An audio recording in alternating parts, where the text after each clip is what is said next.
Stepdaughter tried to kick me out of my own home to buy a big house for her family. I guess I should start with how things were before all this nonsense began. I met Laura, my late wife, about 30-something years ago, and she already had a little girl named Sarah. Sarah was only 2 back then, and I didn't think twice about stepping into a father role for her. Laura and I didn't have kids together, but that didn't make Sarah any less my kid. I loved her like my own, and when Laura passed away in that accident, it felt like my whole world flipped upside down. Sarah was just a teenager at that time, but even then, I knew I'd do whatever it took to keep her safe and secure. I worked as a high school English teacher, which didn't exactly make me rich, but it was steady, and I loved the work. Laura used to joke that I had the patience of a saint, and honestly, being an only parent after she passed meant I'd need every ounce of it. Those first few years after losing Laura were tough, but Sarah and I got through them together. She'd help me in the kitchen, we'd watch movies, go camping. It wasn't easy, but we made it work. Sarah was bright too. I thought she'd go far, maybe become a lawyer or something big like that. So, when she turned 18, I put her name on the house. I thought, well, this way, if anything ever happened to me, at least she'd have the house. It wasn't a huge place or anything fancy, just your typical 3-bedroom, but it held a lot of memories. I thought this would give her a sense of security, that she'd always have somewhere to call home. That decision made sense back then. Never thought it'd come back to bite me later. Life went on, and eventually Sarah met a guy named Tom. At first he seemed all right, kind of the charming type, and she was over the moon about him. I was just happy to see her so excited. She talked about him nonstop, how he was driven and had these big dreams. But I started noticing that as they got more serious, her attitude started changing a bit. She was less interested in things we used to do together, and every conversation seemed to drift back to how expensive this or luxury that was. But hey, I chalked it up to young love and brushed it off. Then they got married, and I was genuinely happy for her. I thought maybe this was what she needed to settle down, find her own happiness. I didn't mind being on my own. I'd been doing it for years. But it wasn't long after the wedding that things started to feel different. Our regular weekend dinners became less frequent, and the phone calls slowed down. When she did call, it was usually to talk about how they'd gone to some new high-end place or bought something fancy. It was like she was living in a whole other world. After about a year of this, Sarah and Tom invited me over to their place for dinner. Now, this was something special, because they rarely invited me over, and their place was in one of those shiny new upscale neighborhoods. It was nice, sure, but I couldn't shake the feeling that I didn't quite fit in there. I'm just a retired school teacher, and they're out there in this fancy world where everything seems to be about appearances. The evening was all right. We talked a bit, though it was mostly about things they were buying or vacations they were planning. I tried to bring up little things from our past, memories we shared, but she'd brush it off like they weren't a big deal. By the end of dinner, they started hinting at how they were thinking about upgrading to an even bigger place so they could start a family. I nodded along, thinking it was just casual conversation. I didn't know it back then, but that dinner was the start of a whole load of trouble. A few weeks later, Sarah called out of the blue and started in on this whole thing about family responsibility. She kept saying how she and Tom had been thinking about ways to help out. And that's when she dropped the suggestion that maybe it was time for me to sell the house and downsize. Said it'd be better for everyone, and mentioned how they had a lot on their plates with this big move they were planning. I'll admit, I was thrown off. I'd never once thought about selling the house. This was my home, the place I'd raised Sarah, where Laura and I had started our life together. The idea of just giving it up didn't sit right with me. So I told her, plain and simple, that I wasn't interested in moving. She paused for a moment, and then just kind of sighed and moved on to another topic. But there was this edge to her voice that didn't sit well. That would have been the end of it for me. But Sarah didn't let it go. Every time she called, there'd be some comment about how the market was really good right now, or how I'd benefit from a smaller place. And every time I'd tell her that I wasn't interested. It was getting irritating, but I figured she'd drop it eventually. But no, instead one day they showed up unannounced. I remember it like it was yesterday. I was sitting on the couch watching one of those old movies Laura and I used to love when I heard the knock. When I opened the door, there they were, looking serious. Tom had a folder in his hand, and Sarah was doing that thing where she'd stare you down like she was trying to make a point without saying a word. They came in, sat me down, and Tom opened the folder to reveal some papers. He started explaining how they'd been thinking things over, and that selling my house would be the perfect solution for everyone involved. He went on about how the market was up, how they'd help me with the sale, and that it'd free me up to move into a manageable place. He said it like he was doing me a favor. I tried to keep my cool, but it was hard. I told them firmly that I was staying put. I didn't want to sell. This was my home, where I'd spent years raising Sarah and where I still felt connected to Laura. But as soon as I said that, Sarah's face changed. She got this look, like she was disappointed in me, as if I was somehow letting her down. They didn't stay long after that, just left with a few muttered words about me not understanding or how I was making things hard. As soon as the door closed behind them, I remember just sitting there, feeling like I'd been hit by something I couldn't even explain. All I knew was that this wasn't the end of it. After that last meeting with Sarah and Tom, I thought they'd finally drop the whole sell the house idea. I'd made myself clear, or so I thought, but a part of me still felt uneasy, like I'd be hearing from them soon. I was right.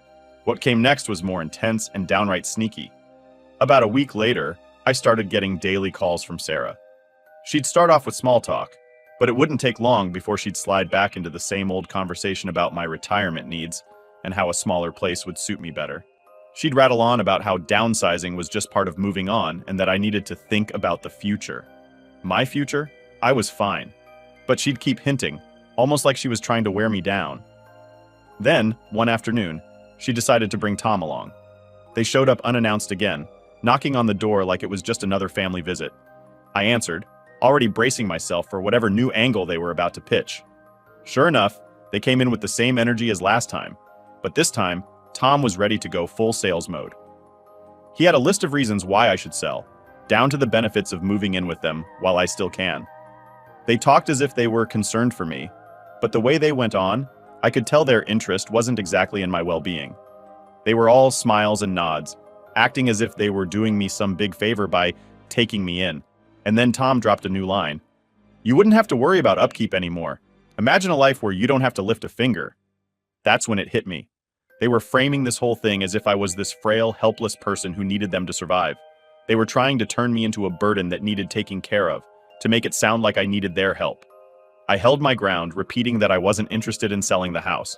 This place was my home, the only home I'd known since Sarah was little. But the moment I said that, the friendly act dropped a bit. Tom sighed, looking at Sarah like I was just being stubborn. Sarah crossed her arms and gave me this look, like she was the one who was disappointed. "Dad, you're not being reasonable," she said, her voice dipping into this serious, almost lecturing tone. "You've done so much on your own, but maybe it's time to let go and let us help." I told them I appreciated the offer but wasn't budging. They stayed a few minutes longer, the whole mood feeling tenser than it had ever been between us. I'll admit, seeing Sarah look at me like I was a burden hurt. But I wasn't about to give in just because they were annoyed with me. They left after a few more forced smiles and polite farewells, but the whole encounter left a bad taste in my mouth. I sat there, replaying it in my head, wondering why Sarah was acting this way. This wasn't the same kid I'd raised, the one who'd stayed up with me after her mom passed, sharing stories and memories to keep Laura's spirit alive. The way she looked at me today, it was like she saw me as some old man who was in the way. It felt wrong, like I was losing her somehow. A few days later, things escalated. I was out front watering the garden when a real estate agent showed up. She came right up to me, clipboard in hand, all smiles, and introduced herself. "Mr. Williams, right? Sarah asked me to come by and discuss some options with you for listing your property. I understand you're looking to sell?" I felt my stomach drop. I hadn't called any real estate agent, hadn't even considered selling. I told her I had no idea what she was talking about, but she just looked confused. "Oh, I must have misunderstood. Sarah made it sound like this was a done deal," she replied, still cheerful but clearly thrown off by my reaction. She handed me her card, mumbled something about contacting her if I changed my mind, and headed back to her car. That night, I called Sarah. I didn't want to jump to conclusions, but it was time for some clear answers. She picked up, sounding surprised to hear from me. I cut right to the point and asked her why a real estate agent was coming to my house, talking about listing it. There was a long pause before she finally replied, her voice calm but with this strange edge to it. "Dad, we're just trying to help you move forward. It's not like you're going to live there forever, right?" That stung, hearing it put so bluntly. I told her that my future was my decision and that I didn't need her or Tom pushing their plans on me. She sighed, this heavy, almost frustrated sound, and muttered something about being difficult. Then she said something that stuck with me. "Dad, don't make this harder than it has to be." That's when I knew this was more than just a suggestion from them. They were serious about pushing me out. I ended the call quickly, needing some space to just process it all. But Sarah didn't stop. The next week, she started bringing up all these safety concerns whenever we talked. She'd say things like, "Dad, you're getting older, and that house is a lot for you to handle." Or, "Wouldn't it be nice to have someone close by in case something happened?" She started painting this picture of me as a helpless old man, living alone and struggling, like I couldn't manage on my own. It was as if she was trying to create a problem where there wasn't one, just to make her case stronger. One morning, I even caught Tom poking around my garage when he thought I wasn't home. He acted surprised when I walked in and asked what he was doing, claiming he was just checking out some things, but he left in a hurry after that. The whole thing was getting strange and unsettling. I felt like a stranger in my own home, like they were circling around, waiting for me to give in. The worst part, I started feeling paranoid, second-guessing everything. I'd catch myself looking over my shoulder whenever I saw them, wondering if they were plotting something new. I'd never felt that way around Sarah before. She was supposed to be my family, my daughter, but this whole thing was making me question everything. I kept thinking back to when she was younger, remembering the little girl who'd come running to me when she had a bad day, who used to sit with me for hours talking about life and dreams. But now she was looking at me like I was a burden, like I was just in the way. I didn't want to believe that she could be so manipulative, but the signs were there. This wasn't just a casual suggestion anymore. She and Tom had a plan, and I was smack in the middle of it, like some piece on their chessboard. That night, I stayed up, staring at the ceiling, wondering what was going to come next. I wasn't about to back down, but I knew one thing for sure. This fight was far from over. After all the pressure Sarah and Tom had been putting on me to sell the house, I thought things couldn't get worse. I'd made myself pretty clear. I wasn't selling, and that was final. But apparently they didn't get the message, or maybe they just didn't care. Because one evening, just as I was starting to think maybe they'd finally backed off, I got a call from Sarah. She didn't waste any time. "Dad, we need to have a serious talk about your living situation," she said, her voice as cold as ice. I could already tell this wasn't going to be a friendly chat, but I agreed to meet with them the next day. I figured maybe, just maybe, they'd finally understand where I was coming from if we talked it out face to face. When they arrived, they came armed, figuratively, of course. Tom had this folder under his arm, and Sarah was wearing the kind of determined look I'd seen her use when she was dead set on winning an argument. They didn't even sit down before Tom opened the folder, pulled out some papers, and started going off about financial planning, responsibility, and security in my old age. It felt like they were giving me a lecture rather than having a conversation. After a few minutes of this, I'd had enough. I told them flat out that I wasn't going to sell the house and that I was more than capable of managing on my own. That's when Tom, in the most condescending voice possible, said, "Look, we understand this is hard for you to accept, but you're not thinking clearly, Dad." "Not thinking clearly?" I repeated, trying not to blow up right then and there. I couldn't believe what I was hearing. They were treating me like I was some frail, senile old man who didn't know what was best for himself. I wasn't going to let them bulldoze me, so I told them, once again, that I was staying put. But instead of backing down, Sarah's face twisted into a look I'd never seen before. She leaned forward and said, "If you can't make a smart decision here, then we'll have to do it for you." Her tone was dead serious, like she was actually threatening me. That's when Tom slid a piece of paper across the table, a written offer to sell the house. He explained that they'd already had the property informally appraised and had found buyers interested in making a quick deal. He said that with the current market, we'd be crazy not to sell now. I told him I wasn't interested in selling, no matter what offers they had lined up. Then Sarah dropped the real bomb. "Dad," she said, her voice almost rehearsed, "this isn't just about you. Tom and I have a chance to buy a new home, but we need a bit more for the down payment. You'd be helping us start our family, and in return, you'd have a place to live where you wouldn't be alone." That's when it all clicked. This wasn't about helping me or downsizing for my benefit. They wanted my house to fund their life. They weren't even trying to hide it anymore.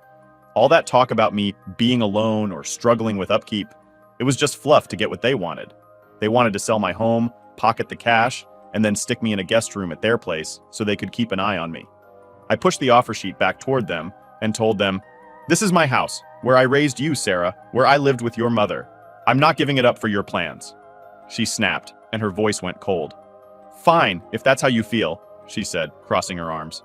But just remember, you put me on the deed, so it's my house too. Legally, I have the right to make decisions here.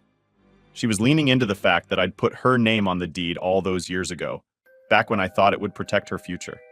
I never imagined she'd use it against me like this. I stood up, not wanting to listen to any more of their demands. But Sarah kept talking. Dad, think about it. Do you really want this kind of stress at your age? Moving in with us would take all that pressure off, and you'd be part of our lives. You'd be able to help with your future grandchildren. I couldn't believe what I was hearing. They were trying to guilt trip me now, dangling the idea of a family in front of me as some sort of prize I'd get if I just did what they wanted. But I was done playing their game. I told them I wasn't selling, that my decision was final, and that if they couldn't accept that, then they could leave. Tom, sensing that they weren't getting anywhere, stood up and gave me this fake sympathetic look. All right, well, think about it, okay? He said, trying to sound all reasonable. But I knew this wasn't over for them. The way they looked at me, I knew they'd be back, and probably with even more pressure. They left, and the house finally felt like mine again, at least for a little while.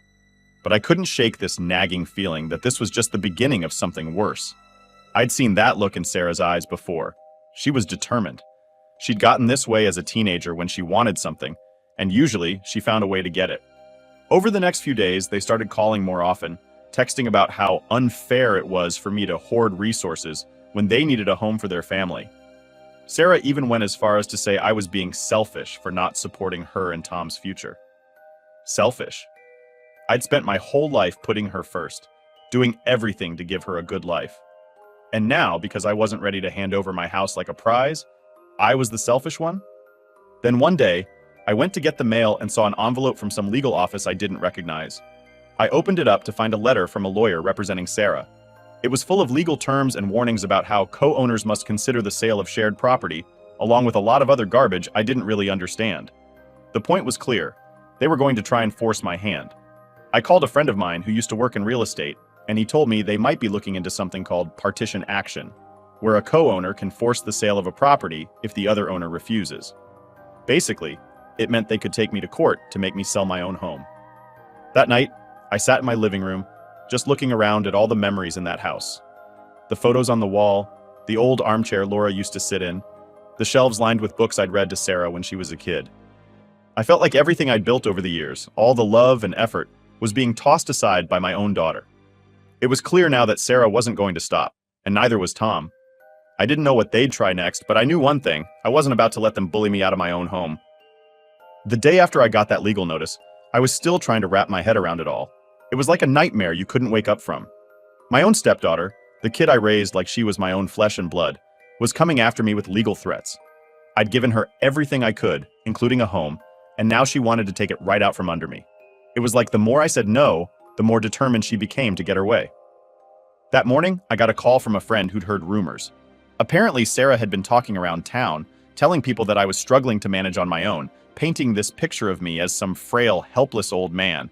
She was telling people I couldn't take care of the house anymore, and that she and Tom were just trying to do what was best for me. I couldn't believe it. Not only was she pushing me to sell, but now she was trying to make me look incompetent. That's when I realized they'd gone into full manipulation mode, pulling every trick in the book to make me look like I couldn't handle myself. But I wasn't about to let them make me a victim in my own life. So I started keeping records.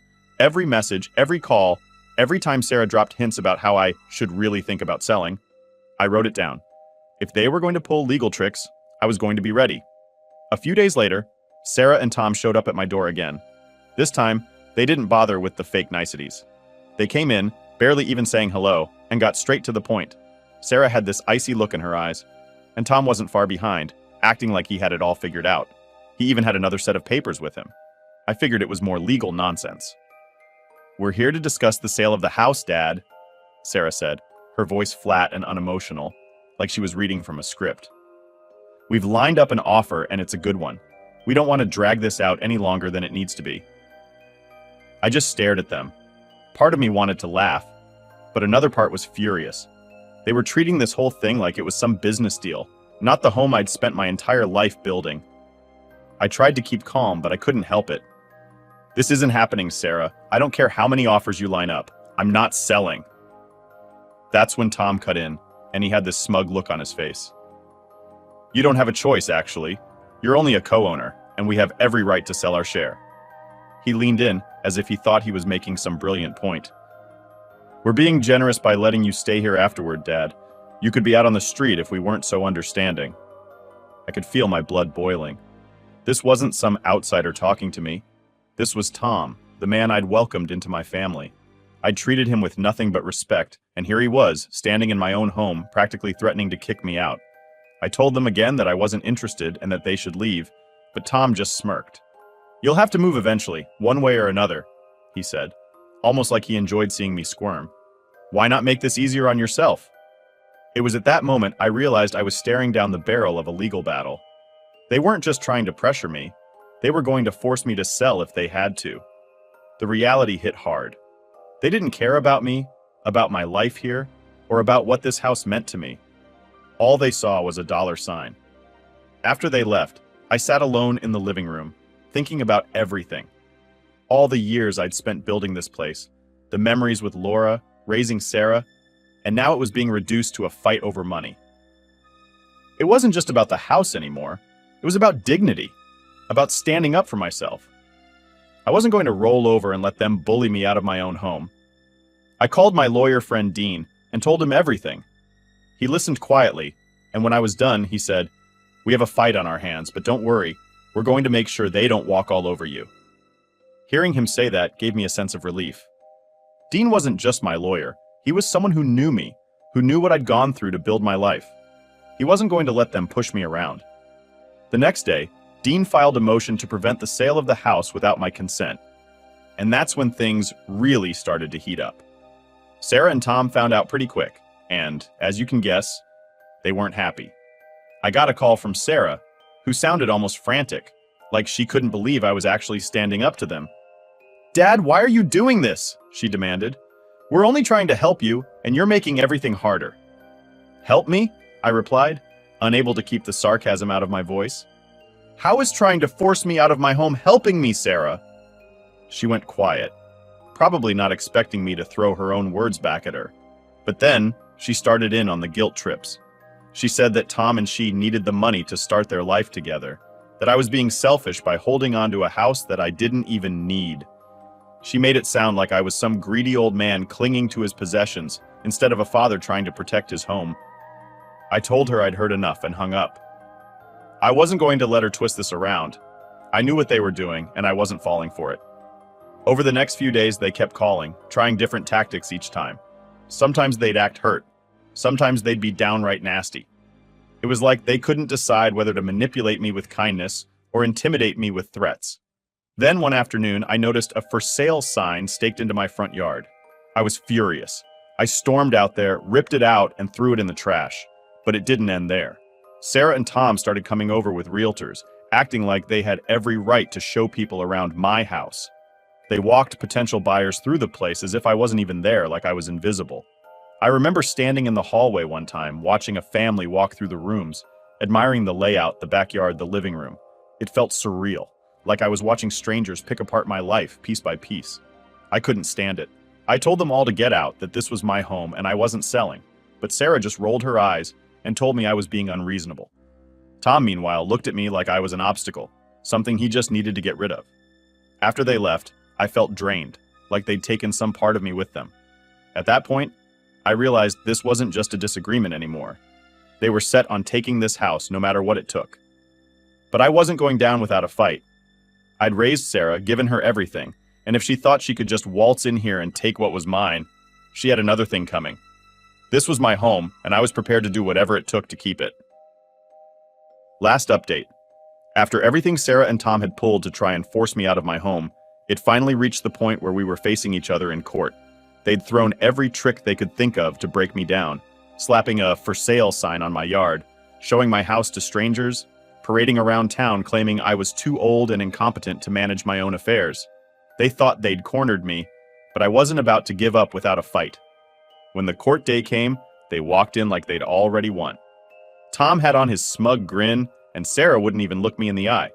Their high-priced lawyer, looking way too polished, was all set to argue that they were simply acting in my best interest and helping a struggling family member transition to a more suitable living arrangement. It was twisted, the way they'd warped everything to make it sound like they were doing me a favor. But they'd underestimated just how much I'd prepared. Dean, my lawyer, had spent countless hours with me, gathering every message, call log, and piece of evidence I could provide. He'd helped me put together a full record of their harassment, the texts from Sarah saying I was being selfish, the real estate listings I'd caught online without my consent, the photos I'd taken of them touring strangers through my home, and the affidavits from neighbors who'd seen how they'd tried to paint me as a feeble old man who couldn't manage on his own. When it was my turn to present, Dean laid out everything. He began by showing that Sarah and Tom's concern for my well-being was nothing but a cover-up for their own greed. He read aloud some of Sarah's messages, particularly the ones where she'd blatantly guilt-tripped me about helping them start a family and giving up on the past. The judge's face didn't show much at first, but I could tell he was paying close attention. Then Dean went on to talk about their unauthorized open houses. He showed photos of strangers they'd brought into my home without my permission. People who'd wandered through the rooms I'd lived in for decades as if they were walking through an empty showroom. Dean argued that this wasn't just disrespectful, it was a blatant invasion of my privacy. At that point, the judge's brow furrowed, and Sarah looked down, clearly uncomfortable. Tom, on the other hand, kept glancing at his lawyer, as if he thought he'd find some way out of this mess. But the real turning point came when Dean brought up the legal notice they'd filed. He pointed out that Sarah and Tom had gone as far as pursuing a partition action to force the sale of the home, essentially trying to strip me of my rights as a co-owner without even attempting to find a compromise. Dean highlighted that this move wasn't about my well-being or helping me downsize for my own good, as they claimed. No, this was a calculated attempt to liquidate the property so they could cash in on it, regardless of my wishes. The judge looked over the evidence carefully, and as the hearing went on, I could see his expression start to change. It was like he could finally see through their thin excuses, and the reality of their intentions was all laid out for everyone to see. By the end of it, it was clear they'd crossed lines. They weren't just acting out of concern for me, they were manipulating the situation for personal gain, and they were ruthless about it. In his ruling, the judge stated plainly that Sarah and Tom's actions were a clear violation of my rights as a co-owner and primary resident. He said that their tactics were coercive and without genuine concern for my well-being, and that their unauthorized actions showed a lack of respect for my autonomy and privacy. He ruled firmly in my favor, upholding my right to remain in my home without interference from either of them. On top of that, he ordered them to cover my legal fees, noting that their harassment had been intentional and abusive. The moment that judgment was delivered, I could see the shock on their faces. Sarah looked like she'd been slapped, and Tom's smug grin vanished. He looked furious, his face going red as he realized his big plan had just blown up in his face. Their lawyer scrambled to save face, but it was too late. The judge's decision was final, and they'd lost. After that, things went downhill for them fast. It didn't take long for Tom's real colors to show. He had been banking on getting a big payout from my house, probably dreaming of a shiny new home in an upscale neighborhood. But with the court ruling against them, that dream was dead, and Tom was livid. I heard from mutual friends that he wasn't handling it well at all. He was angry, blaming Sarah for the whole mess, saying she should have found a way to make it work. A few weeks later, I found out that Tom had filed for divorce. He'd packed up his things and left, leaving Sarah on her own. Without the promise of a big payout, he had no interest in staying. Apparently, the reality of not getting his hands on my house, and the money he'd been counting on, was enough for him to call it quits. Sarah's dream life had crumbled before her eyes, all because she and Tom had tried to take something that didn't belong to them. Then, one evening, not long after I'd heard about their split, I got a knock on my door. I opened it to find Sarah standing there, looking like a shadow of the person I'd raised. Her face was pale, her eyes red from crying, and her shoulders were slumped like she'd just lost everything. She looked up at me, barely able to hold my gaze. "Dad, I messed up," she whispered. "I don't know what I was thinking. I lost everything. Tom, the house, everything. I just wanted to come home." For a second, I didn't know what to say. This was the same girl I'd once stayed up all night with, the same girl I'd raised and tried to protect all those years. And yet she'd tried to throw me out of my own home. She'd looked at me like I was just an obstacle to her dream life. And now here she was, standing on my doorstep, asking for a second chance. I took a deep breath, feeling a mix of sadness and resolve. "Sarah, I'm sorry for everything you're going through, but you brought this on yourself. I gave you a home, a family, and all you wanted was to take it for yourself. You didn't think twice about what it would cost me." She started to cry, reaching out like she was going to hug me, but I took a step back. "I think it's time you find your own way, Sarah. You made your choices. Now it's time to live with them." I closed the door gently, but firmly, watching as she stood there, her face crumpling as reality sank in. It wasn't easy to do, but I knew it was the right decision. She needed to understand that actions have consequences, and that trust isn't something you can just toss around whenever it's convenient. As I turned back into my home, I felt a strange sense of peace. I still had my house, my memories, and my dignity. And while I would always care for Sarah in some way, I knew I'd done the right thing. This was my home, and I wasn't about to let anyone take that from me, no matter who they were.